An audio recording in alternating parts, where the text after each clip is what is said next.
Babylon का सबसे अमीर आदमी पार्ट 3 में आपका स्वागत है। अरकद क्या कहते हैं, क्योंकि आप सबसे अमीर आदमी हैं इसलिए सभी आपको सबसे किस्मत वाला भी कहते हैं। क्या आप मुझसे सहमति रखते हैं कि कोई भी इंसान सफलता की ऊंचाइयों तक भी पहुंच सकता है जब उसने टालने की आदत को पूरी तरह ख़त्म कर दिया हो? यह ऐसा ही है जैसा आप कह रहे हैं, अरकद ने स्वीकार किया। मेरे लंबे जीवन में मैंने कई पीढ़ियों को व्यापार, विज्ञान और अध्ययन के साथ आगे बढ़ते और जीवन में सफल होते देखा है। इन सभी लोगों के पास अक्सर आते हैं, कुछ ने उसे तुरंत पकड़ा और वे अपनी गहरी इच्छाओं को पूरा करने के लिए बढ़ गए, लेकिन अधिकतर लोग हिचके, फिसले और गिर पड़े। अरकद जुलाहे की ओर मुड़ा।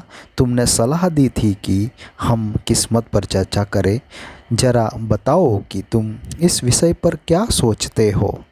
मैं किस्मत को दूसरे तरीके से देखता हूँ। मुझे लगता था कि ये कोई ऐसी आकर्षक चीज़ है जो किसी इंसान के साथ बिना उसकी कोशिश के होती है। जब मुझे महसूस होता है कि ये कोई वैसी चीज़ नहीं है जैसी इंसान अपनी ओर आकर्षित कर सकता है। आज की चर्चा से मैंने सीखा है कि किस्मत को आकर्षित करने के लिए अवसरों का लाभ उठाना बहुत ज़रूरी है। इसलिए भविष्य में मैं आने वाले अवसरों का भरपूर लाभ उठाने की कोशिश करूंगा। तुमने आज की चर्चा की बातों को अच्छी तरह सीखा है, अरकद ने जवाब दिया। हमने पाया कि अच्छी किस्मत अवसर के पीछे पीछे आती है, पर उसका उल्टा नहीं होता। हमारे व्यापारी दोस्तों ने अच्छी किस्मत पाई होती अगर उसने वह अवसर अपनाया होता जो देवी ने उसके सामने लाकर रखा था। हमारे खरीदार दोस्त ने उसी तरह अच्छी किस्मत का सुख भोगा होता अगर उसने भेड़ों का झुंड खरीदा होता और अच्छे मुनाफे पर बेचा होता। हमने यह चर्चा की ताकि हम जान सके कि अच्छी किस्मत को कैसे आकर्षित किया जाए। मुझे लगता है हमें रास्ता मिल गया है। इन दोनों कहानियों से पता चलता है कि अच्छी किस्मत कैसे अवसर के पीछे आती है। यहाँ एक सच है जिसे अच्छी किस्मत की कहानियाँ जीतो या हारो नहीं बदल सकती। वह सच है अवसरों को स्वीकार करके अच्छी किस्मत को पाया जा सकता है। जो अपने लाभ के लिए अवसर पाने को आतुर रहते हैं उन्हें किस्मत की देवी की कृपा मिलती है। वह हमेशा उनकी मदद करती है जो उसे खुद रखते हैं। काम करने वाले हमेशा उसे खुश रखते हैं। एक्शन आपको इस सफलता की ओर ले जाएगा जिसे आप पाना चाहते हैं। एक्शन लेने वाले इंसान पर किस्मत की देवी कृपा करती है। स्वर्ण के 5 नियम। स्वर्ण से भरा एक झोला या बुद्धिमानी के शब्दों से भरा एक मिट्टी का टैबलेट। अगर आपको दोनों में से कोई एक चुनना हो तो कौन सा चुनेंगे?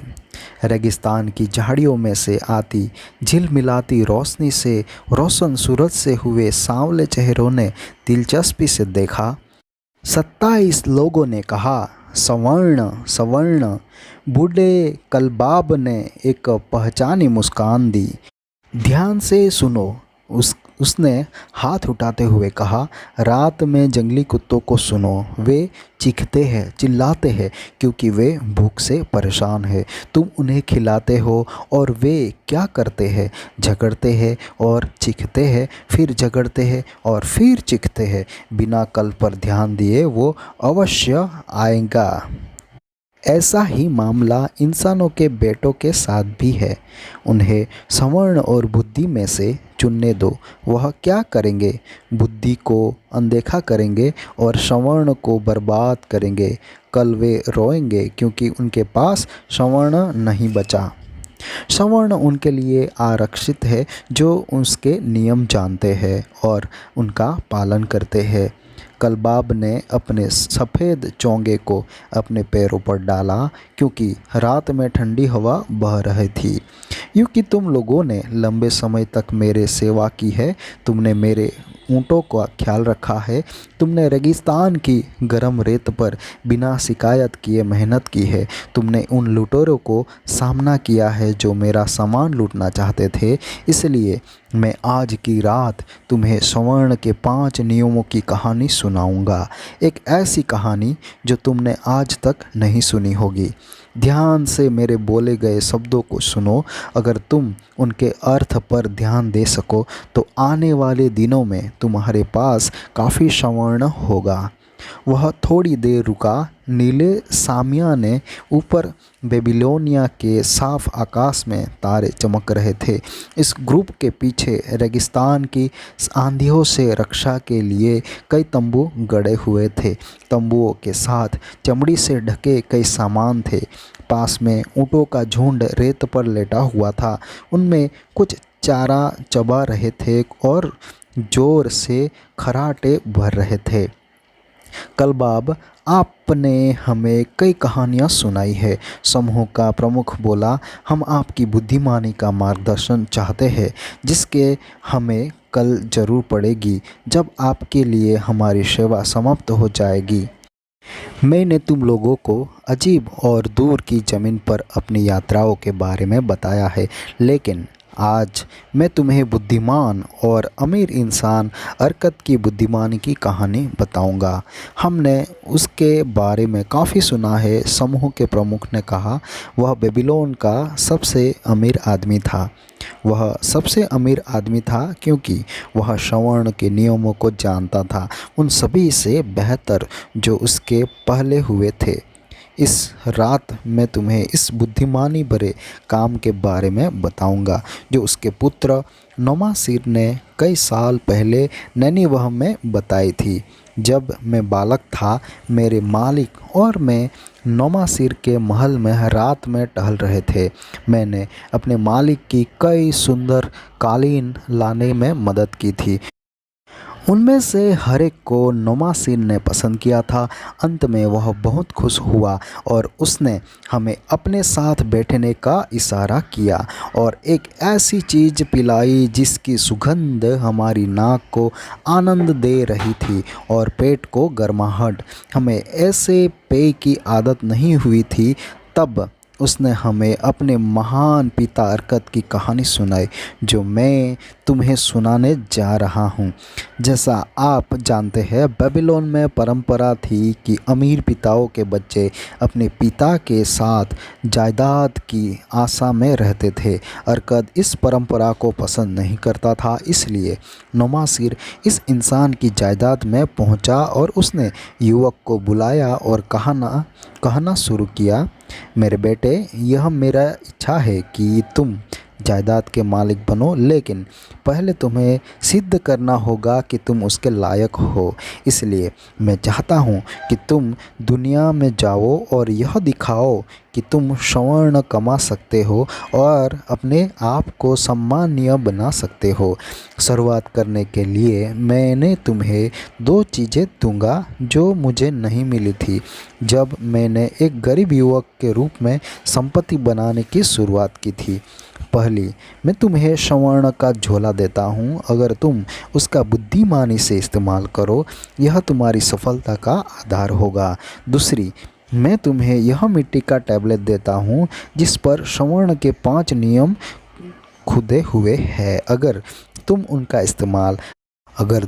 इस्तेमाल अपने काम में कर सको, वे तुम्हें क्षमता और सुरक्षा देंगे। आज से 10 साल बाद तुम अपने पिता के घर वापस आना और अपना हिसाब देना।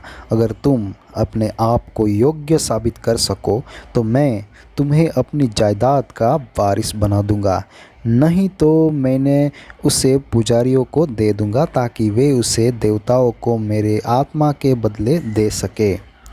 इसलिए नोमासिर अपना रास्ता बनाए आगे गया। उसने अपना स्वर्ण का झोला और रेशमी कपड़ों में लिपटा मिट्टी का टैबलेट और अपने गुलामों और अपने घोड़ों को साथ लिया।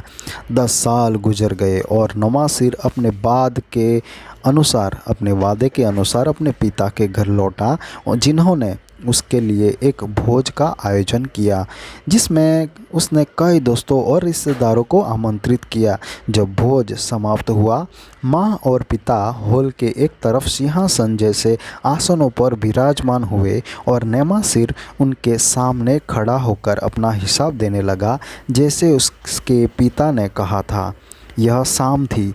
कमरा तेल के लेपों से आते हुए से भरा हुआ था, जो हल्के जल रहे थे। सफ़ेद जैकेट में गुलाम नमी वाली हवा को लंबे पत्तों वाले पंखों से झल रहे थे। पूरी दृश्य में एक शाही गरिमा थी। नेमासिर की पत्नी और उसके 2 छोटे बच्चे अपने दोस्तों और परिवारों के अन्य सदस्यों के साथ पीछे कालीनों पर बैठे थे और उनके कान खड़े थे। मेरे पिताजी, उसने कहना शुरू किया, मैं आपकी बुद्धिमानी के सामने सर झुकाता हूँ। आपने मुझे आगे बढ़ने और एक मजबूत इंसान बनने के लिए प्रेरित किया, ताकि मैं आपकी जायदाद का सिर्फ दास बनकर न रह जाऊँ।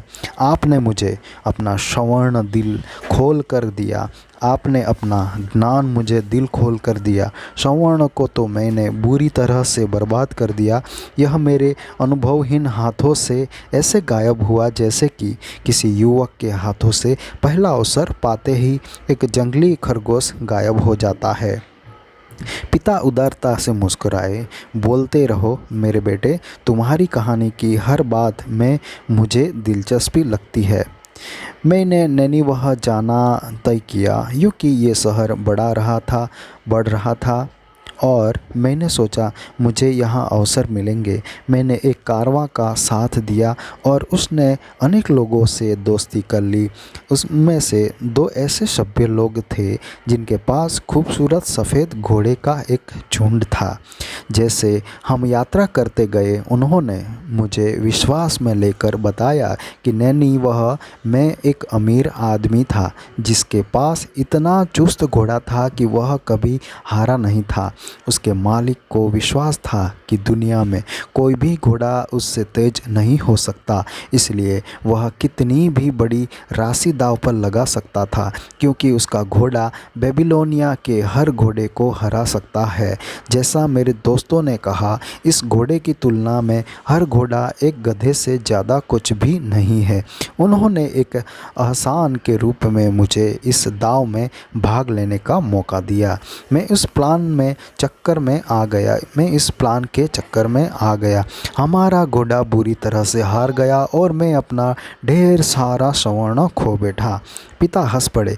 बाद में मुझे पता चला कि ये इन लोगों की धोखे से भरा प्लान था और वे अक्सर कारवां के साथ यात्रा करते थे ताकि शिकार मिल सके। आप देख सकते हैं कि नैनीवह का आदमी उनका पार्टनर था और उनके साथ जीते शर्तों का पैसा बांटता था। इस चतुर हार ने मुझे अपना ध्यान रखने का पहला पाठ सिखाया। मुझे जल्द ही दूसरा पाठ सीखने को मिला, जो उतना ही कड़वा था। इस कारवे में दूसरा युवक था जिसके साथ मेरी दोस्ती हो गई। वह भी मेरी तरह अमीर माँ बाप का बेटा था और मेरी तरह एक अच्छी जगह की तलाश में नैनीवह जा रहा था। पहुँचने के तुरंत बाद उसने बताया कि एक व्यापारी की मृत्यु हो गई थी और सामानों से भरी उसकी दुकान काफ़ी कम पैसों में खरीदी जा सकती है। यह कहकर कि हम बराबर के हिस्सेदार होंगे, उसे पहले बेबीलोन जाकर स्वर्ण सुरक्षित करना होगा। उसने मुझे पहले अपने स्वर्ण से उसे खरीदने को कहा और बताया कि उसके स्वर्ण का इस्तेमाल आगे खरीदारी में इस्तेमाल होगा।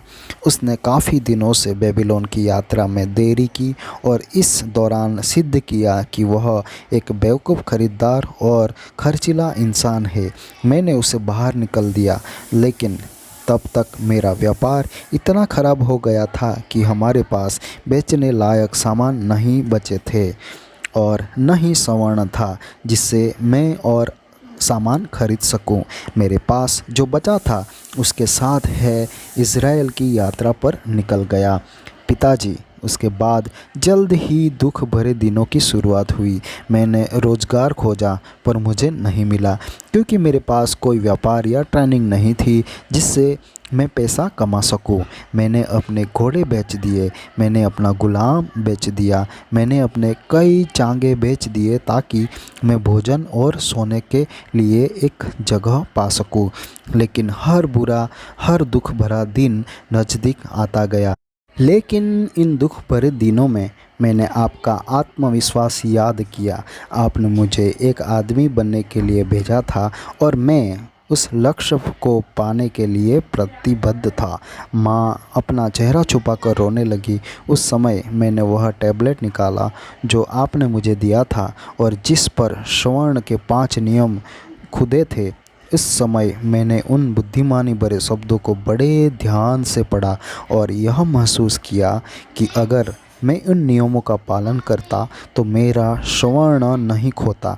मैंने दिल से हर एक नियम को याद किया और तय किया कि अब किस्मत की देवी मुझ पर फिर से मुस्कुराएगी।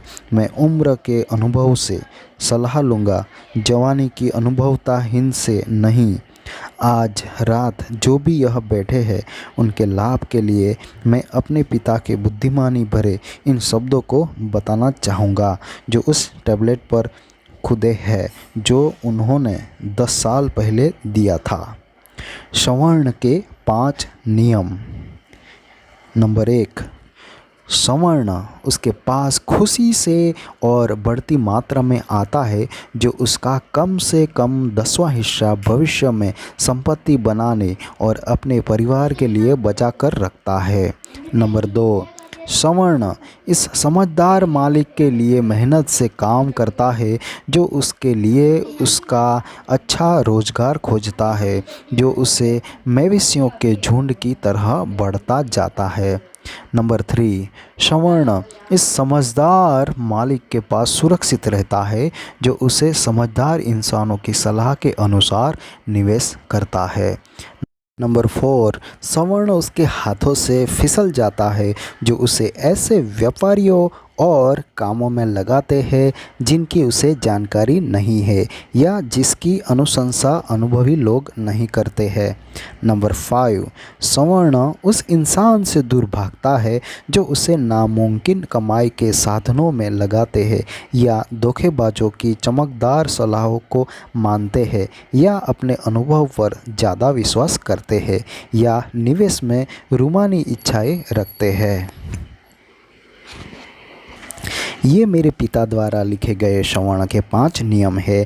मेरा मानना है कि ये स्वर्ण से भी ज़्यादा कीमती है जिसे मैं अपनी कहानी से दिखाऊंगा। उसने फिर अपने पिता को देखा। मैंने आपको बताया है कि मेरी अनुभवहीनता मुझे किस गरीबी और दुख तक ले आई। तब भी दुर्घटनाओं का सिलसिला ख़त्म नहीं हुआ। एक और दुर्घटना हुई जब मैंने गुलामों को संभालने का एक काम शहर की बाहरी दीवार के पार लिया। स्वर्ण के पहले नियम की जानकारी का लाभ उठाते हुए मैंने पहली कमाई का एक तांबा का सिक्का बचाया और उसे तब तक जोड़ता रहा जब तक मेरे पास चांदी का सिक्का हो गया। यह एक रात बहुत धीमी प्रक्रिया थी क्योंकि मुझे जीने के लिए भी पैसे की ज़रूरत थी। मैंने झिझक कर खर्च किया। मैं स्वीकार करता हूँ क्योंकि मैंने तय किया था कि 10 साल होते होते मैं यह स्वर्ण कमा लूँगा जो आपने मुझे दिया था। एक दिन मेरा एक दोस्त जो गुलामों का मालिक था, उसने मुझे कहा, तुम एक कम खर्चीले युवा हो जो कमाई पैसे को बेकार खर्च नहीं करते हैं। क्या तुम्हारे पास ऐसा स्वर्ण है जो पैसे नहीं कमा रहा है? हाँ, मैंने जवाब दिया। यह मेरी सबसे बड़ी इच्छा है कि मैं इतना स्वर्ण कमा सकूं जितना मेरे पिता ने मुझे दिया था और जिसे मैंने खो दिया।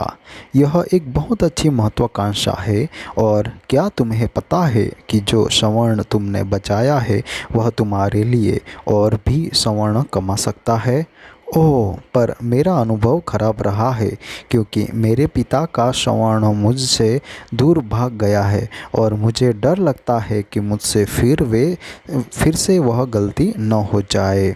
अगर तुम्हें मुझ में विश्वास है तो मैं तुम्हें स्वर्ण के लाभदायक निवेश के बारे में एक पाठ सिखाऊंगा। उसने जवाब दिया, 1 साल के अंदर बाहरी दीवार बन जाएगी और उसके हर दरवाजे पर तांबे का दरवाज़ा बनाया जाएगा जो राजा के दुश्मनों को अंदर आने से रोक सके। पूरे नैनीवह में इतनी धातु नहीं है जिससे उन्हें बनाया जा सके और राजा ने उसे पाने के बारे में नहीं सोचा है। यहाँ मेरा प्लान है, हम सभी लोगों का एक समूह अपना स्वर्ण जमा करेगा और एक कारवां तांबे और टिन की दूर दराज खानों में भेजेगा और नैनीवह के दरवाजे के लिए धातु लेकर आएगा। जब राजा कहेंगे बड़े दरवाजे बनाओ, सिर्फ हम धातु सप्लाई कर सकेंगे और वह अच्छी कीमतें देंगे। अगर राजा हम में से नहीं खरीदेंगे तब भी हमारे पास धातु होगी जिसे हम अच्छी कीमतें पर बेच सकते हैं। उसके ऑफर ने मुझे एक ऐसा अवसर दिखा जो तीसरे नियम से जुड़ा था और मैं अपनी बचत के पैसे समझदार लोगों के निर्देश में निवेश कर सकता था। इस बार मुझे पछतावा नहीं हुआ। हमारी योजना सफल रही और स्वर्ण का मेरा छोटा सा भंडार इस सौदे के बाद काफ़ी बढ़ गया। इस दौरान मुझे इस समूह ने अन्य सौदों के लिए एक सदस्य के रूप में शामिल कर लिया। ये लोग स्वर्ण के लाभकारी सौदों में अनुभवी थे। वह किसी भी प्लान में प्रवेश करने से पहले उस पर बड़ी सावधानी से चर्चा करते थे। वे अपना मूलधन बचाने की पूरी कोशिश करते थे और वैसे सौदे से दूर रहते थे जिनसे उनका मूल निवेश वापस न आ पाए। घोड़े की रेस और उस पार्टनरशिप में जिसमें मैं घुसा था, ऐसी मूर्खतापूर्ण चीज़ों से वे बिल्कुल दूर रहते थे। वे तुरंत उनकी कमजोरियों बता देते थे। इन लोगों की संपत्ति के कारण मैंने स्वर्ण और सुरक्षित स्वरूप से निवेश करना सीख लिया ताकि लाभ मिल सके। जैसे साल बीतते गए मेरा खजाना तेजी से बढ़ता गया। मैंने अपना खोया स्वर्ण तो कमाया ही साथ मैं और भी स्वर्ण बना लिया। अपने दुर्भाग्य से, कोशिशों से और सफलताओं से मैंने अपने पिता के दिए गए स्वर्ण के 7 नियमों की परीक्षा ली है और उन्हें हर बार सच पाया है। जिस इंसान को इन 5 नियमों की जानकारी नहीं है उनके पास स्वर्ण नहीं आता है और अगर आता है तो जल्दी चला जाता है, लेकिन जो इन 7 नियमों का पालन करते हैं उनके पास स्वर्ण आता है और वफादार गुलाम की तरह काम करता है। नमासिन ने बोलना बंद किया और गुलाम को पीछे के कमरे में ले गया। वह गुलाम एक के बाद एक चमड़े के 3 भारी थैले लेकर आया। उनमें से एक थैले को नमासिन ने अपने पिता के सामने रखा और बोलना शुरू किया, आपने मुझे स्वर्ण का एक थैला दिया था, बेबीलोन के स्वर्ण का। उसके बदले मैं आपको नैनीवह के स्वर्ण का इतना ही भरा थैला वापस दे रहा हूँ। बराबरी का सौदा जैसे हम स्वीकार करते हैं। आपने मुझे बुद्धिमानी भरे शब्दों वाली मिट्टी का एक टैबलेट दिया था। देखिए, उसके बदले मैं आपको स्वर्ण के 2 थैले लौटा रहा हूँ। ऐसा कहते हुए उसने गुलाम से बाकी 2 थैले लिए और उन्हें अपने पिता के सामने ज़मीन पर रख दिया। पिताजी, इससे मैं यह सिद्ध करता हूँ कि आपके दिए ज्ञान की आपके स्वर्ण से ज़्यादा कीमत है। लेकिन कौन ज्ञान की कीमत स्वर्ण से थैलों में नाप सकता है? बिना ज्ञान के स्वर्ण उनके से तेजी से चला जाता है जिसके पास है, लेकिन ज्ञान से वे भी स्वर्ण प्राप्त कर सकते हैं जिसके पास यह नहीं है, जैसा ये स्वर्ण के 3 थैले सिद्ध करते हैं। यह मुझे सच में बहुत गहरा संतोष देते हैं कि मैं आपके सामने खड़ा होकर बोल सकता हूँ कि आपके ज्ञान के कारण मैं अमीर हो गया हूँ और मैंने सम्मान पाया है। पिता ने अपना हाथ प्यार से नेमासिर के सिर पर रखा। तुमने अपने पाठ अच्छी तरह सीखे हैं और मैं सौभाग्यशाली हूँ कि मुझे एक ऐसा बेटा मिला है जिस पर मैं अपनी संपत्ति की जिम्मेदारी डाल सकता हूँ। कलबाब ने अपनी कहानी पूरी की और श्रोताओं की ओर ध्यान से देखा। नेमासिर की इस कहानी से आप क्या मतलब निकालते हैं? वह बोलता गया। आप में से कौन अपने पिता या अपनी पत्नी के पिता के पास जाकर अपनी आमदनी के बुद्धिमानी भरे प्रयोग के बारे में बता सकता है? ये सामान्य लोग तुमसे क्या सुनने की उम्मीद कर रहे थे? मैंने बहुत यात्रा की और बहुत कुछ सीखा और बहुत मेहनत की और बहुत कुछ कमाया, लेकिन दुख है मेरे पास ज़्यादा स्वर्ण नहीं है। मैंने थोड़ा समझदारी से खर्च किया, थोड़ा बेवकूफ़ी से खर्च किया और बहुत सारा मूर्खतापूर्ण ढंग से बर्बाद कर दिया। क्या आपको अभी लगता है कि भाग्य के कारण कुछ लोगों के पास ज़्यादा स्वर्ण है और कुछ लोगों के पास बिल्कुल नहीं? तब आप गलती कर रहे हैं। लोगों के पास काफ़ी स्वर्ण होता है जब वे स्वर्ण के 5 नियमों को जानते हैं और उनका पालन करते हैं। क्योंकि मैंने ये नियमों युवावस्था में सीखा और उनका पालन किया, मैं एक अमीर कारोबारी बन गया हूँ। मैंने किसी जादू से संपत्ति नहीं बनाई। जो संपत्ति आसानी से आती है वह आसानी से चली भी जाती है। जो संपत्ति अपने मालिक को सुख और संतुष्ट देती है वह धीरे धीरे आती है, क्योंकि यह ज्ञान और ठोस लक्ष्य से पैदा होती है।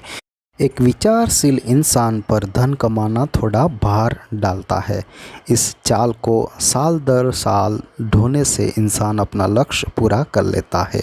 स्वर्ण के 5 नियम पालन करने वाले को अच्छा पुरस्कार देते हैं। उनमें से हर एक नियम अर्थ से भरा है और अगर आप उसे मेरी कहानी में नए पकड़ पाए तो मैं उन्हें दोहराता हूँ। मैं युवावस्था में उनमें से हर एक को जानता हूँ। मैं उनका महत्व देख सकता हूँ और तब तक संतुष्ट नहीं होगा जब तक उनका हर शब्द याद न कर लूँ। स्वर्ण का पहला नियम। स्वर्ण उसके पास खुशी से और बढ़ती मात्रा में आता है जो उसका कम से कम 10वां हिस्सा भविष्य में संपत्ति बनाने और अपने परिवार के लिए बचाकर रखता है। जो भी इंसान अपनी आमदनी का 10वां हिस्सा लगातार बचाएगा और उसे बुद्धिमानी से निवेश करेगा, उसे यह भविष्य के लिए आमदनी प्रदान करेगा और उसके भगवान के पास जाने पर उसके परिवार को सहारा भी देगा। इस नियम का कहना है कि स्वर्ण ऐसे आदमी के पास जरूर पाएगा, उसे मैं अपनी ज़िंदगी से सिद्ध कर सकता हूँ। जितना ज़्यादा स्वर्ण मैं जमा करता हूँ यह उतनी ही तेज़ी से मेरे पास बढ़ती मात्रा में आता है। जो स्वर्ण मैं बचाता हूँ वह और भी कमाता है और आपका स्वर्ण भी कमाएगा और उसकी कमाई से और भी आमदनी होगी। यही पहला नियम है। स्वर्ण का दूसरा नियम। स्वर्ण उस समझदार मालिक के लिए मेहनत से काम करता है जो उसके लिए अच्छा रोजगार खोजता है, जो उसे मवेशियों के झुंड की तरह बढ़ता जाता है। सच में स्वर्ण एक दिल से काम करने वाला इंसान है। जब अवसर आता है तो ये बढ़ने के लिए आतुर रहता है। जिस इंसान के पास भी स्वर्ण जमा है उसके पास मुनाफे के लिए अवसर ज़रूर आते हैं। जैसे साल बढ़ते हैं यह बड़ी तेज़ी से बढ़ता जाता है। स्वर्ण का तीसरा नियम। स्वर्ण इस समझदार मालिक के पास सुरक्षित रहता है जो उसे समझदार इंसानों की सलाह के अनुसार निवेश करता है। स्वर्ण अपने सावधान मालिक के पास रहता है और असावधान मालिक के पास से भाग जाता है। जो इंसान स्वर्ण की देखभाल करने वाले समझदार लोगों से सलाह लेते हैं वह जल्दी ही सीख जाता है कि कैसे उसे खतरे में न डाला जाए। साथ ही सीखता है कि उसे कैसे सुरक्षित रखा जाए और उसकी बढ़ोतरी का कैसे आनंद लिया जाए। स्वर्ण का चौथा नियम। स्वर्ण उसके हाथों से फिसल जाता है जो उसे ऐसे व्यापारियों और कर्मों में लगाता है जिनकी उससे जानकारी नहीं है या जिसकी अनुशंसा अनुभवी लोगों नहीं रखते हैं। जिस इंसान के पास स्वर्ण है वह उसकी देखभाल करना नहीं जानता, उसे उसके कई कामों में मुनाफा दिखाता है। कई बार वे नुकसान के खतरे से भरे होते हैं और अगर उन्हें समझदार लोग ध्यान से देखें तो उनमें लाभ की संभावना बहुत कम दिखती है। इसलिए स्वर्ण का अनुभवहीन मालिक जो अपनी बुद्धि पर विश्वास करता है और उन बिजनेस और चीज़ों से में निवेश करता है जिसकी उसे जानकारी नहीं है, अक्सर पाता है कि उसके निर्णय गलत है और अपने अनुभवहीनता की कीमत अपने खजाने से चुकाता है। लेकिन वे सच में बुद्धिमान है जो अपने खजानों को स्वर्ण के काम में अनुभवी लोगों की सलाह से निवेश करता है। स्वर्ण का 5वां नियम। स्वर्ण उस इंसान से दूर भागता है जो उसे नामुमकिन कमाई से साधनों में लगाते हैं या धोखेबाजों की चमकदार सलाहों को मानते हैं या अपने अनुभव पर ज़्यादा विश्वास करते हैं या निवेश में रूमानी इच्छाएं रखते हैं। वैसे सौदे जो साहसिक कारनामों की तरह उत्तेजित करते हैं वे अक्सर स्वर्ण के नए मालिक के पास आते हैं। उन्हें देखकर ऐसा लगता है कि वे अपनी जादुई शक्ति से असंभव कमाई करके दिखा देंगे, लेकिन अगर आप बुद्धिमान लोगों पर ध्यान देंगे तो पाएंगे कि जल्दी अमीर बनने वाले इन प्लान के पीछे खतरा मंडरा रहा होता है। निनिवह के इन अमीर लोगों को मत भूलो जो अपने मूलधन को बचाने और उसे अलाभकारी निवेशों के दूर रखने में कोई कसर नहीं छोड़ते। यहाँ स्वर्ण के 5 नियमों की मेरी कहानी समाप्त होती है। उसे बताते हुए मैंने अपनी सफलता के रहस्य बता दिए हैं। तब भी वह रहस्य नहीं है बल्कि वह सत्य है जिन्हें इस हर इंसान को पहले सीखना चाहिए और पालन करना चाहिए, जो उस भीड़ से अलग होना चाहता है जो जंगली कुत्तों की तरह हर दिन भोजन की चिंता करती है। कल हम बेबीलोन में प्रवेश करेंगे। देखो, बेल के मंदिर के ऊपर जल रही इस आग को देखो। हम इस स्वर्ण शहर को देख सकते हैं। कल आप में से हर इंसान के पास स्वर्ण होगा और वह स्वर्ण होगा जो आपने सच्ची सेवाएं देकर कमाए हैं। इस रात के 10 साल बाद आप अपने स्वर्ण के बारे में क्या बता सकते हैं? अगर आप लोगों में से कई लोग हैं जो नामोशेर की तरह अपने स्वर्ण का एक हिस्सा संपत्ति अर्जित करने के लिए इस्तेमाल करेंगे और अरकत की समझदारी से काम करेंगे, तो आज से 10 साल बाद अरकत के बेटे की तरह अमीर बनकर लोगों में सम्मान पाएंगे। हमारे बुद्धिमानी भरे काम जिंदगी भर हमारी सहायता करते हैं और हमें आनंद देते हैं। ठीक उसी तरह हमारी बेवकूफ़ी भरे काम हमें परेशान करते हैं। दुख है, उन्हें भूला नहीं जा सकता। सबसे ज़्यादा दुख उन अवसरों की यादें देती है जो हमारे पास आए थे और जिनका हमने लाभ नहीं उठाया। बेबीलोन के खजाने समृद्ध है, उतने समृद्ध कि कोई इंसान उनकी कीमत स्वर्ण से नहीं माप सकता। हर साल वे ज़्यादा बड़े और मूल्यवान होते जाते हैं। हर ज़मीन के खजाने की तरह वे पुरस्कार है, एक अमीर पुरस्कार है जो इन लोगों का इंतज़ार कर रहा है जो अपना हिस्सा चाहता है। आपकी इच्छाओं में एक जादुई शक्ति है। इस शक्ति को स्वर्ण के अपने 5 नियमों से निर्देशित करें और जल्द ही आप बेबीलोन के खजाने में हिस्सा पाएंगे। बेबीलोन का स्वर्ण का महाजन। सोने के 50 सिक्के। उससे पहले पुराने बेबीलोन में भाला बनाने वाले रोड ने कभी भी अपने चमड़े के बटुए में इतना स्वर्ण नहीं रखा था। वह सबसे दिलदार राजा के महल से निकलकर राजमार्ग पर चलने लगा। वह जैसे चलता गया सोने के सिक्के खनकते रहे।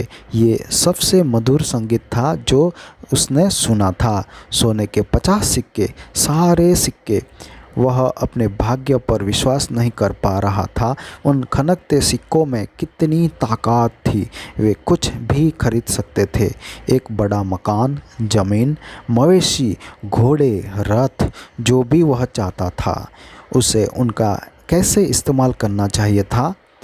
इस शाम को जैसे वह अपनी बहन के घर की ओर बगल की गली में मुड़ा, वह उन चमकते सोने के सिक्के के अलावा कुछ और नहीं सोच पा रहा था। कुछ दिनों बाद एक शाम परेशान रोडन मैथन की दुकान में घुसा, जो सोने उधार पर देता था और आभूषणों एवं दुर्लभ कपड़ों का भी डीलर था।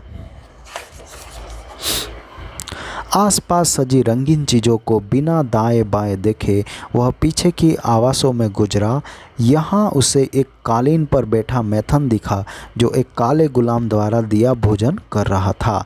मुझे आपकी सलाह चाहिए, क्योंकि मुझे नहीं पता कि मुझे क्या करना चाहिए।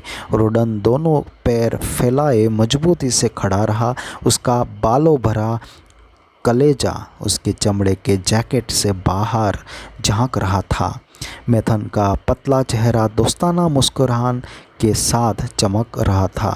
तुमने क्या बेवकूफ़ियाँ की है जो तुम्हें सोने के महाजन से सलाह मांगनी पड़ रही है? क्या तुम जुए में हार गए या किसी मोटी लड़की ने तुम्हें फंसा लिया? कई सालों से मैंने तुम्हें जाना है, लेकिन आज तक तुमने अपनी दिक्कतों में मेरी सलाह नहीं मांगी। नहीं नहीं, ऐसा नहीं है। मैं सोने की इच्छा नहीं करता, बल्कि मुझे तुम्हारी सलाह की ज़रूरत है। सुनो सुनो, ये आदमी क्या कर रहा है? कोई सोने के महाजन के पास सलाह लेने नहीं आता। मेरे कान गलत सुन रहे हैं। वे सही सुन रहे हैं। ऐसा हो सकता है क्या? भाले बनाने वाले रोडन ने बाकियों से ज़्यादा चतुराई जीवन भर दिखाई है, लेकिन वह मैथन के पास सोना नहीं, सलाह लेना आता है। कई लोगों मेरे पास अपनी गलतियों के भुगतान के लिए सोना लेने आते हैं, पर वे सलाह नहीं चाहते। लेकिन कौन सा इंसान सोने के महाजन से ज़्यादा अच्छी सलाह दे सकता है, जिसके पास लोग परेशानी में आते हैं? रोडन, तुम मेरे साथ खाओगे? उसने कहा। तुम शाम में मेरे मेहमान बनोगे? अंडोल, उसने काले गुलाम को पुकारा। मेरे दोस्त रोडन, भाले बनाने वाले के लिए एक कालीन लेकर आओ। यह मेरा सम्मानीय मेहमान है। उसके लिए भोजन लेकर आओ, और साथ में सबसे बड़ा कप भी। सबसे अच्छी शराब भी लेकर आओ, जिसे उसे संतुष्टि मिले। अब बताओ, कौन सी चीज़ तुम्हें परेशान कर रही है?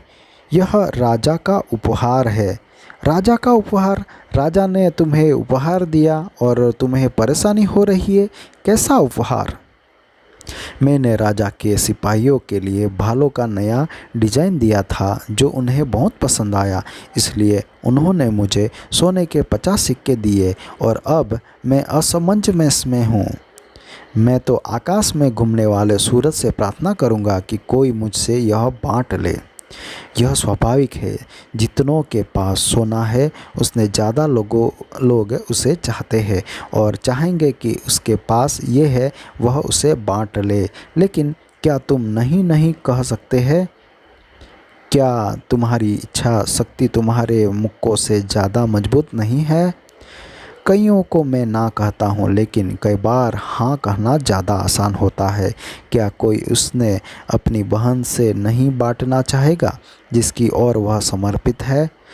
सच में तुम्हारी बहन भी नहीं होगी कि तुम अपने पुरस्कार का आनंद न ले पाएंगे। लेकिन ये उसके पति अरमान के लिए है, जिसे वह अमीर व्यापारी बना देखना चाहता है। उसे लगता है कि अरमान को कभी 50 नहीं मिला, और वह चाहती है कि मैं उसे कर्ज दूं ताकि वह अमीर व्यापारी बने और अपने मुनाफे से मुझे पैसे लौटाए। मेरे दोस्त, मैथन ने बताया, यह एक अच्छा विषय है जो तुम चर्चा के लिए लाए हो। सोना अपने मालिक के लिए जिम्मेवारी लेकर आता है और उसके लोगों के लिए नई बदली हालात लाता है। यह डर लाता है कि कहीं खो ना जाए या उससे चुरा न ले जाए। यह शक्ति की भावना और अच्छा करने की क्षमता की भी लाता है। साथ ही यह कई अवसर लाता है जिससे उसकी अच्छी नीयत मुश्किलों में बदल जाती है। क्या कभी निनिवह के किसान के बारे में सुना है जो जानवरों की भाषा समझ सकता था? मुझे विश्वास नहीं होता, पर यह वैसी कहानी है जिसे लोग कांसे मिट्टी में सुनाते हैं। मैं उसे तुम्हें बताऊंगा, क्योंकि उधार लेने और देने के मामले में पैसों के एक हाथ से दूसरे हाथ में जाने से कहीं ज़्यादा होता है। यह किसान जो जानवरों की भाषा समझ सकता था, हर शाम में खेत में रुकता था ताकि उनको बोलते हुए सुन सके। एक शाम उसने एक बैल को एक गधे से अपने काम की शिकायत करते हुए सुना। मैं सुबह से लेकर रात तक हल जोतता हूँ, कितना भी गर्म दिन हो, मेरे पैर कितने भी थके हो और मेरी गर्दन में कितनी भी दर्द हो, मैं काम जरूर करता हूँ, लेकिन तुम आराम करते रहते हो। तुम एक रंगीन क्लब में लिपटे रहते हो और मालिक के साथ इधर उधर जाने के अलावा कुछ नहीं करते। जब वह कहीं नहीं जाता, तुम आराम करते हो और सारा दिन हरी घास खाते हो। यह गधा अपने खतरनाक पैरों के बावजूद एक अच्छा इंसान था और उसे बैल से सहानुभूति हुई। मेरे अच्छे दोस्त, उसने जवाब दिया, तुम बहुत मेहनत करते हो और मैं तुम्हें आराम दिलाना चाहता हूँ, इसलिए मैं तुम्हें बताऊँगा कि कैसे आराम किया जाए। सुबह में जब गुलाम तुम्हें जोतने के लिए आए तो ऐसे जवाब करना मानो तुम बीमार हो और काम नहीं कर सकते। इसलिए बैल ने गधे की सलाह ली और अगली सुबह गुलाम ने किसान के पास पहुंचकर बताया कि बैल बीमार था और खेत नहीं जोत सकता। तब किसान ने कहा, गधे को खेत में ले जाओ और उससे खेत को जोतो। पूरे दिन वह गधा, जिसकी मनसा दोस्त की मदद करने की थी, बैल का काम करने पर मजबूर रहा। जब रात आई और उससे हल से आज़ाद किया गया, उसका दिल कड़वाहट सा भरा था और उसके पैर थके हुए थे और उसकी गर्दन हल के कारण झुक गई थी। किसान तबेले की ओर झुककर सुनने लगा। बैल ने शुरुआत की, तुम मेरे अच्छे दोस्त हो, तुम्हारी सलाह के कारण आज मैं एक दिन आराम कर पाया। और मैं, गधे ने जवाब दिया, किसी और सीधे आदमी की तरह दोस्त की मदद करने चला था और उसका काम करने पर मजबूर हो गया। आज तुम ही हल जोतना, क्योंकि मैंने मालिक को गुलाम को यह बोलते हुए सुना है कि अगर तुम फिर बीमार हुए तो वह कसाई को बुला लेगा और मैं चाहता हूँ कि वह बुला ले, क्योंकि तुम आलसी हो। उसके बाद दोनों ने एक दूसरे से कभी बात नहीं की। यहाँ उनकी दोस्ती का अंत हो गया। रोडन, क्या तुम बता सकते हो कि इस कहानी से क्या सीख मिलती है? यह एक अच्छी कहानी है, रोडन ने जवाब दिया, लेकिन मुझे सीख नहीं दिखती। मुझे लगा था कि तुम्हें नहीं दिखेगी, लेकिन यह बहुत सरल है और यही है। यह वह है, अगर तुम अपने दोस्त की मदद करना चाहते हो तो वह उस तरह से करो कि दोस्त का भार तुम पर न आ जाए। मैंने उसके बारे में सोचा नहीं था। यह एक बुद्धिमानी भरी सीख है। मैं नहीं चाहता कि मेरी बहन के पति की जिम्मेदारियां मुझ पर आए, लेकिन मुझे बताओ, तुम इतने लोगों को उधार देते हो, क्या वे तुम्हें पैसे वापस नहीं लौटाते? मैथन मुस्कुराया और उसकी मुस्कुराहट में सालों का अनुभव छुपा हुआ था। क्या एक कर्ज अच्छी तरह से बनाया जा सकता है अगर उसे लेने वाले उसे न चुराए? क्या महाजन को बुद्धिमानी से यह नहीं दिखाना चाहिए कि उसका स्वर्ण उधार लेने वालों का भला कर रहा है या नहीं, और वह स्वर्ण लौटा सकता है या नहीं, या फिर वह उसे बर्बाद तो नहीं कर देगा और उसका खजाना उसके दूर तो नहीं कर देगा और उस पर एक ऐसा कर्ज होगा जिसे वह चुका नहीं पाएगा। मैं तुम्हें अपने टोकन चेस्ट के टोकन दिखाऊंगा और तुम्हें कुछ कहानियाँ बताऊंगा। वह कमरे में एक चेस्ट लेकर आया जो उसकी बाह जितना लंबा था और लाल सूअर की छाल से ढका था और कांच के डिजाइन से सजा था। उसने उसे फर्श पर डाला और उसके ढक्कन के सामने बैठ गया। जिस इंसान को भी मैं कर्ज देता हूँ, मैंने उसे एक टोकन लेकर मैं टोकन चेस्ट में डाल देता हूँ। वह तब तक रहता है जब तक कर्ज वापस न मिल जाए। जब वह लौटा देते हैं तो मैं टोकन वापस कर देता हूँ, लेकिन अगर वह कभी भी नहीं लौटाते तो ये हमेशा मुझे याद दिलाता रहता है कि वह मेरे विश्वास के लायक नहीं था। मेरा टोकन बॉक्स मुझे बताता है कि सबसे सुरक्षित वे कर्ज होते हैं जो उन लोगों के दिए जाए जिनकी संपत्ति उनकी अच्छा से ज़्यादा होती है।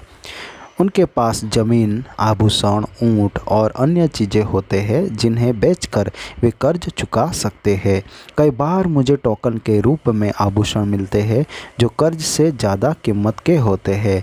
बाकियों में वे वादे होते हैं कि अगर कर्ज नहीं चुकाया गया तो मुझे उनकी कोई संपत्ति मिल जाएगी। उस तरह के कर्जों पर मुझे पूरा विश्वास है कि वे चुकाए जाएंगे क्योंकि वे कर्ज संपत्ति पर आधारित है। एक अन्य श्रेणी में वे लोग हैं जिनकी कमाने की क्षमता होती है।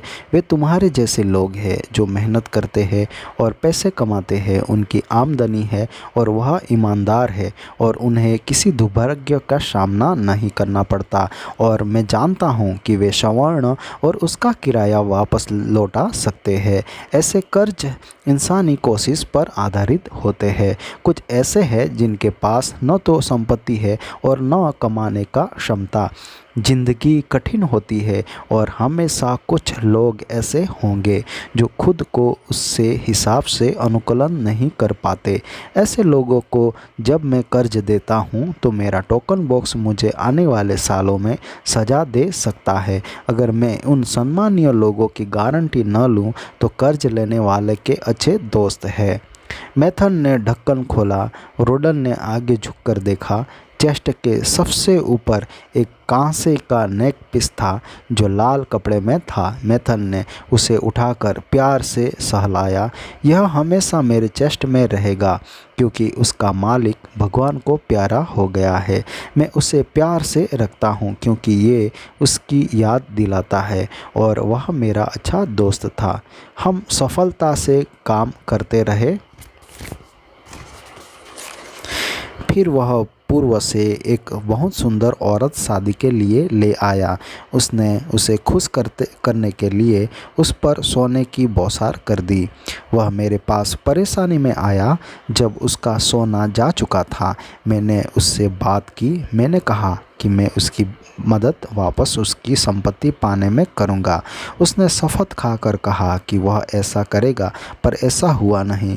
एक झगड़े में जब उसने अपनी पत्नी को उकसाया तो उसने पति के सीने में छुरा भोंक दिया और वह लड़की। रोडन ने पूछा, हाँ, ये उसी का है। उसने लाल रंग का कपड़ा उठाया। बाद में अफसोस होने पर उसने खुद को यूवरेस्ट में फेंक दिया। यहाँ मामला अलग है। उसने बैल की हड्डी से बनी एक अंगूठी उठाई। यह एक किसान है। मैं उसकी पत्नियों के बने कालीन खरीदता हूँ। टिड्डे आए और उनके पास भोजन नहीं था। मैंने उसकी मदद की और जब नई फसल आई तो उसने कर्ज लौटा दिया। वह फिर आया और उसने अजीब बकरियों के बारे में बताया जिनका जिक्र किसी दूर देशी के यात्री ने किया था। उनके लंबे बाल इतने सुंदर और मुलायम थे कि उनमें से बेबीलोन में सबसे सुंदर कालीन बनाए जा सकते थे। वह एक झुंड चाहता था पर उसके पास पैसे नहीं थे, इसलिए मैंने उसे स्वर्ण दिया ताकि वह यात्रा करके बकरियां ला सके। अब उसका झुंड शुरू हो चुका है और अगले साल मैं बेबीलोन के मालिक को सबसे महंगे कालीन दिखाकर चकित कर दूंगा। जल्द ही मैं उसकी अंगूठी लौटा दूंगा। वह जल्द ही पैसे वापस करने पर जोर डाल रहा है। कुछ कर्ज लेने वाले ऐसा करते हैं? रोडन ने पूछा। और वे ऐसे काम के लिए कर्ज लेते हैं जो उन तक पैसे वापस लाता है, तो ऐसा करते हैं। लेकिन अगर वे अपनी बेवकूफ़ियों के कारण कर्ज लेते हैं तो मैं तुम्हें सावधान करता हूँ कि शायद तुम्हें अपना सोना वापस न मिले।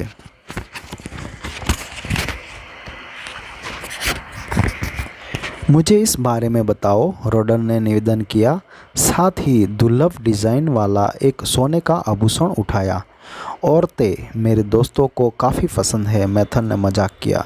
मैं अभी भी तुमसे काफ़ी छोटा हूँ, रोडन ने जवाब दिया। मुझे लगता है तुम रोमांस का शक कर रहे हो। जहाँ ये है कि नहीं, उसकी मालकिन मोटी है, झुर्रियों वाली है और इतना बोलती है कि मुझे पागल कर देती है। एक समय उनके पास पैसे थे और वे अच्छे ग्राहक थे, लेकिन फिर उन पर बुरे वक्त का साया आया। उसका एक बेटा था जिसे वह व्यापारी बनाना चाहती थी, इसलिए वह मेरे पास आई और उसने स्वर्ण उधार मांगा ताकि वह एक कारवां के मालिक का पार्टनर बन जाए, जो अपने ऊँटों के साथ एक शहर से दूसरे शहर में घूमता चलता है। वह आदमी धोखेबाजी निकला, क्योंकि उसने उस बेचार लड़के को एक दूर शहर में बिना पैसों और दोस्तों के साथ छोड़ दिया और उसके सोते समय भाग निकला। शायद जब वह बड़ा हो जाए तो पैसे लौटा दे। तब तक मुझे कर्ज पर कोई किराया नहीं मिल रहा था, सिर्फ बातें मिल रही थी। लेकिन मैं मानता हूँ कि यह आभूषण कर्ज के लायक है। क्या इस औरत ने उस कर्ज की बुद्धिमत्ता पर तुम्हारी सलाह ली थी? उसका ठीक उल्टा हुआ। उसने अपने बेटे की बेबीलोन के अमीर और ताकतवर इंसानों के रूप में तस्वीर बनाई। अगर मैं कुछ और बोलता तो वह गुस्से में आ जाती। मेरे साथ ऐसा हो चुका है। मुझे अनुभवहीन लड़के के खतरों का पता था, लेकिन जब उसने सुरक्षा दी तो मैंने इनकार नहीं किया। यह, मैथन ने एक रस्सी को गांठ में बांधते हुए कहा, ऊँट के व्यापारी नेबुटूर का है। जब वह अपने पैसों से ज़्यादा बड़ा झुंड खरीदता है तो मेरे पास ये गांठ लेकर आता है और मैं उसकी ज़रूरत के हिसाब से कर्ज देता हूँ। वह बुद्धिमान व्यापारी है, मुझे उसके निर्णय में विश्वास है और उसे दिल खोलकर कर्ज देता हूँ। बेबीलोन के कई व्यापारियों पर मुझे उनके अच्छे व्यवहार के कारण विश्वास है। उनके टोकन मेरे बॉक्स में आते जाते रहते हैं। अच्छे व्यापारी इस शहर की संपत्ति है और बेबीलोन की बढ़ती समृद्धि के लिए उनकी मदद करने से मुझे फ़ायदा होता है। मैथन ने फिरोजा में खुदा हुआ एक पान का पत्ता निकाला और उसे फर्श पर गुस्से से फेंक दिया। इजिप्ट का कीड़ा, जिस लड़के का ये है, उससे मेरा सोना लौटाने की कोई फिक्र नहीं है। जब मैं उसे डांटता हूँ तो वह कहता है, मैं उससे पैसे चुका सकता हूँ अगर मेरा भाग्य मेरे साथ नहीं है। आपके पास इतना तो है, मैं क्या कर सकता हूँ? यह टोकन उसके पिता का है, थोड़े संसाधनों वाला एक योग्य आदमी जिसने अपनी ज़मीन और मवेशी अपने बेटे के व्यापार के लिए दांव पर लगा दिया। उस लड़के को शुरू में सफलता मिली और वह ज़्यादा पैसे कमाने के लिए दीवाना हो गया। उसका व्यापार बर्बाद हो गया। जवानी महत्वाकांक्षा से भरी होती है। जवानी पैसे कमाने और मनचाही चीज़ों को लिए शॉर्टकट लेती है। जल्दी पैसे कमाने के लिए जवानी बेवकूफ़ से कर्ज लेती है। अनुभव न होने के कारण जवानी को पता नहीं होता कि बिना सोचे समझे कर्ज लेना एक गहरे गड्ढे में जाने के समान है, जहाँ कई दिनों तक रहना पड़ता है। यह खुद से भरा एक गड्ढा है जहाँ सूरज की रोशनी नहीं पहुँचती और परेशानी से बाहरी नींद से रात दुखी रहती है। तब भी मैं स्वर्ण उधार लेने से नहीं रोकता। मैं तो उत्साहित करता हूँ, मैं उसकी अनुशंसा करता हूँ अगर ये अच्छे कामों के लिए जा रहे हो। मैंने व्यापारी के रूप में अपनी पहली सफलता कर्ज में लिए स्वर्ण से ही पाई थी। तब महाजन को ऐसे मामलों में क्या करना चाहिए? युवा परेशानी में है और कुछ नहीं पाता, वह हतोत्साहित है, वह वापस लौटने की कोशिश नहीं करता। मेरा दिल उसके पिता के मवेशी और ज़मीन छीनने की इजाज़त नहीं देता। तुम मुझे कई चीज़ों बता रहे हो जो मैं सुनना चाहता हूँ, रोडन ने कहा, लेकिन मुझे मेरे सवाल का जवाब नहीं मिल रहा है। क्या मुझे अपनी बहन के पति को स्वर्ण के 50 सिक्के उधार देने चाहिए? वे मेरे लिए काफ़ी ज़्यादा है। तुम्हारी बहन एक अच्छी औरत है जिसकी मैं इज्जत करता हूँ। अगर उसका पति मेरे पास आता है और सोने के 50 सिक्के कर्ज में मांगता है तो मैं उससे पूछूंगा कि वह उसका क्या करेगा। अगर उसका जवाब हुआ कि वह भी मेरी तरह व्यापारी बनना चाहता है और आभूषणों का काम करना चाहता है तो मैं कहूँगा, तुम्हें इस व्यापार की क्या जानकारी है? क्या उन्हें पता है कि सबसे कम दाम में कहाँ से खरीदना है? क्या तुम जानते हो कि उसे कहाँ बेच सकते हो? क्या वह मेरे सवालों का हाँ में जवाब दे सकता है? नहीं, वह नहीं दे सकता, रोडन ने माना। उसने मेरे मदद वाले बनाने और दुकान बनाने में की है। तब मैं उससे कहूँगा कि उसका लक्ष्य सही नहीं है। व्यापारियों को अपना काम सिखाना चाहिए। उसकी महत्वाकांक्षा अच्छी है पर व्यवहारिक नहीं है, इसलिए मैं उसे सोना नहीं दूंगा। लेकिन अगर वह कहता है, हाँ, मैंने कई व्यापारियों की मदद की है, मुझे पता है कि स्मिरन कैसे जाता है और कम दामों में गृहिणियों से कैसे कालीन खरीदना है। मैं बेबीलोन के ऐसे अमीर लोगों को जानता हूँ जिसको मेरी भारी फायदे में बेच सकता हूँ। तुम्हारा लक्ष्य अच्छा है और तुम्हारी महत्वाकांक्षा सामान्य है। मैं तुम्हें सोने के 50 सिक्के देने में खुश होऊंगा अगर तुम मुझे उस बात की सुरक्षा दे सको कि तुम उन्हें लौटा सकोगे। लेकिन अगर वह कहता है, मेरे पास इस बात के अलावा कोई सुरक्षा नहीं है कि मैं एक सामान्य आदमी हूँ और मैं आपको कर्ज चुका दूंगा, तब मैं जवाब दूंगा, मुझे सोने के हर सिक्के की इज्जत है। अगर स्मिरना जाते समय डके तुमसे ये लूट ले या लौटते समय कालीन लूट ले तो तुम्हारे पास मुझे पैसे चुकाने का कोई रास्ता नहीं होगा और मैं अपना स्वर्ण खो दूंगा। रोडन, देखो, स्वर्ण एक महाजन का संसाधन है। उसे कर्ज पर देना आसान है। अगर उसे बेवकूफ़ी से दिया जाए तो उसे वापस नहीं पाया जा सकता। एक समझदार महाजन अपने काम पर खतरा नहीं चाहता और वापसी की सुरक्षा चाहता है। अच्छी बात है कि उसने कहा, आप मुसीबत में पड़े लोगों की सहायता कर सके।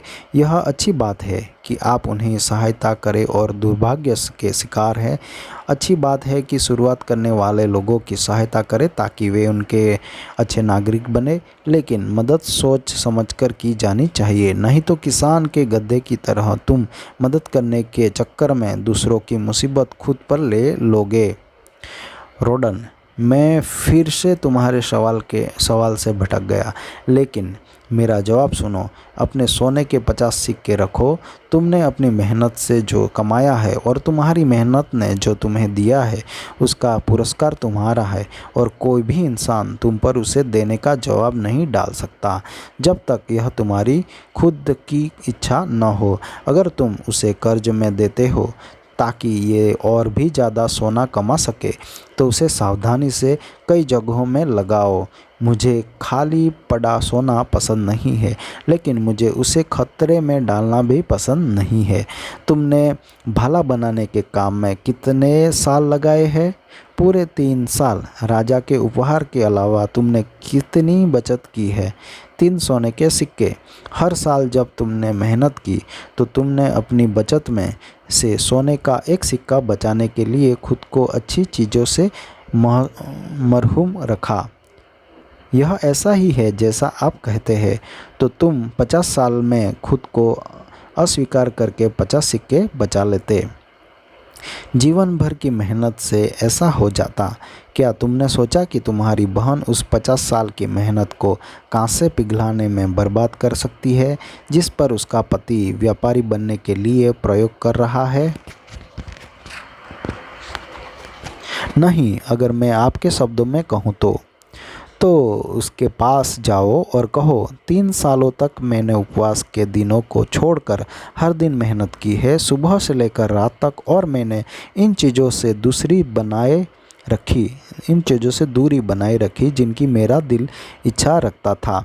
हर साल के श्रम और आत्मत्याग के बाद मुझे सोने का एक सिक्का मिलता है। तुम मेरी अच्छी बहन को, और मैं चाहता हूँ कि तुम्हारा पति व्यापार करे और काफ़ी तरक्की करे। अगर वह मेरी दोस्त मैथन को एक ऐसा प्लान देता है जो उसे संभव और सार्थक लगता है, तो मैं उसे 1 साल की बचत दे दूँगा, जिससे उसे अपने आप को सफल सिद्ध करने का अवसर मिले। मैं कहता हूँ ऐसा करो, और अगर उसमें सफल होने की अंदर से इच्छा है तो वह ये सिद्ध होगा। अगर वह ऐसा नहीं कर पाता तो वह तुमसे इतना उधार नहीं ले सकता जितना चुकाने की क्षमता उसकी नहीं है। मैं सोने का महाजन हूँ क्योंकि मेरे पास व्यापार में इस्तेमाल करने से ज़्यादा सोना है। मेरी इच्छा है कि मेरा सोना दूसरों के लिए मेहनत करे और वह ज़्यादा सोना कमाना सीखे। मैं मेहनत से कमाए सोने को खोना नहीं चाहता।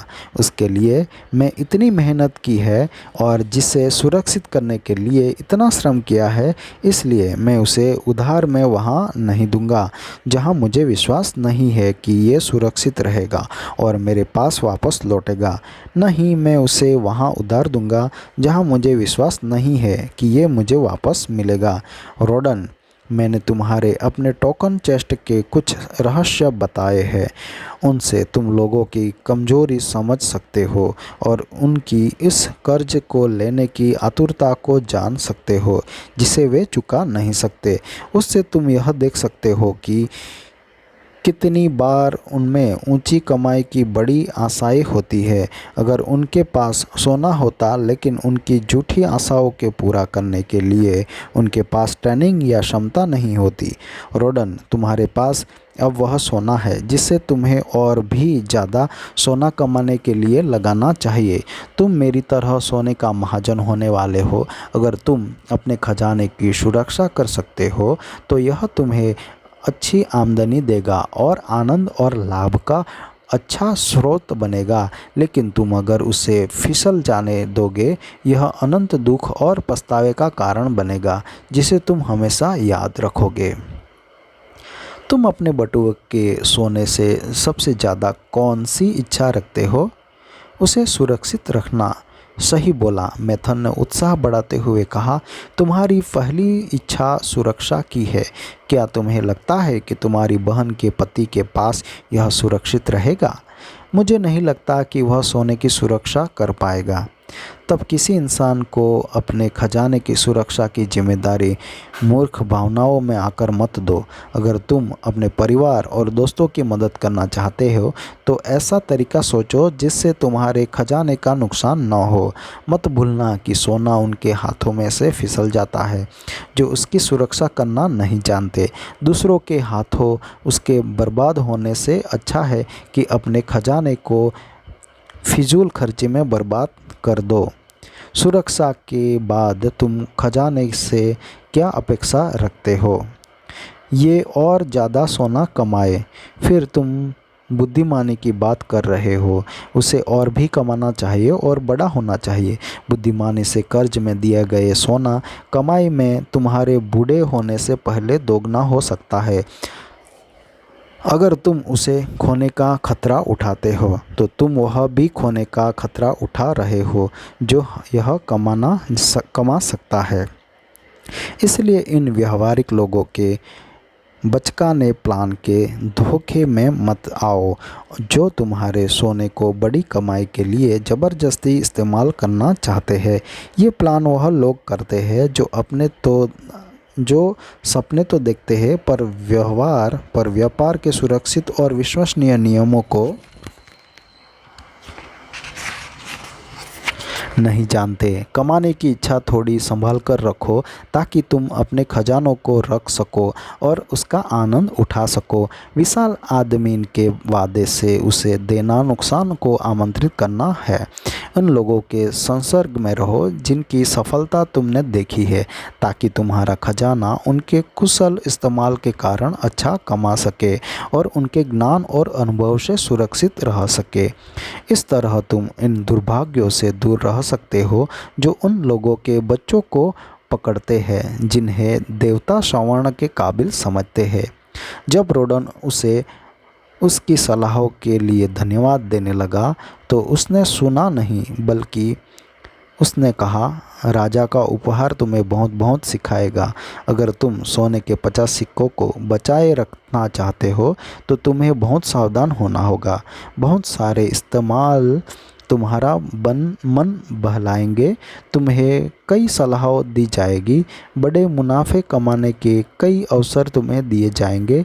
मेरे टोकन बॉक्स की कहानियों से तुम्हें चेतावनी मिलती है कि तुम सोने के किसी भी सिक्के को छोड़ने से पहले निश्चित कर लो कि तुम्हारे पास उसे वापस लेने का सुरक्षित तरीका है।